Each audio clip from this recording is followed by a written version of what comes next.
very thick yogurt at home. This is a type of thick yogurt you should be making for your parfait, for your Greek yogurt. And this method is very easy. First of all, you have to put up your water on fire. And this is a non-cooking method. So everything you are going to do here will be done off fire. So I'll be using this cowbell filled milk. You can use any milk of choice, but I've always used this one. It's not a paid ad and it turns out very good. But feel free to use any of your milk. If I was not doing this video, I would have poured this milk just directly into the bowl because I already know the measurement of the milk. Well, because of you, my delectable followers, I'll be pouring this milk into the cup to just show you that it is actually 3 cups. So you can know the measurement to follow when you do yours. So I'll pour this milk into the cup, and this is 3 cups of milk.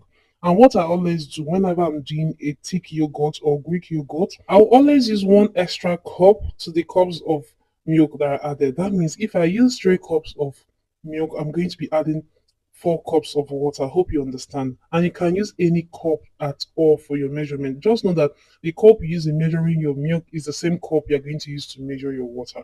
So if you decide to use anything for your to pour in your milk, use that same thing you use to measure in your water. So I added in the hot water first to dissolve this very well.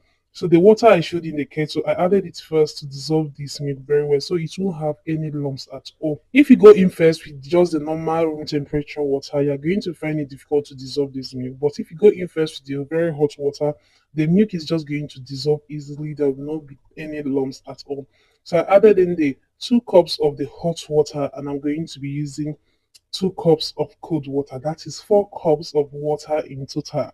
So after mixing, make sure that the yogurt is in room temperature. That is what I did. So you can use the back of your hands to touch the yogurt on your body. Once it's tolerant to your skin, you know that you are good to add in your active culture. For the active culture, just make use of yogurt that just have a culture in it, no preservative, no sweetener. So that is what you're going to use. Any good yogurt. So this one, the ingredient content was just milk, water, and culture. There is no sweetener, there is no flavor. So we're using half cup of the yogurt that has an active culture, add it into the our yogurt mixture and just mix this thoroughly. So I'm going to cover this up and put in a warm place. So any place that is warm at in your kitchen, that is where you're going to put this. I'm going to be using this cooler. You can use your oven, you can even use your pot, anything at all. Just make sure that it's warm so that the bacteria can actually incubate and do its work. So I'm just going to leave this till the next morning. I did this yogurt, I mixed this yogurt at night. So the next morning, this is what we have. The longer you leave your yogurt, the more sour it becomes. So let me add it here. So if you want your yogurt very sour, so you just know you are going to leave it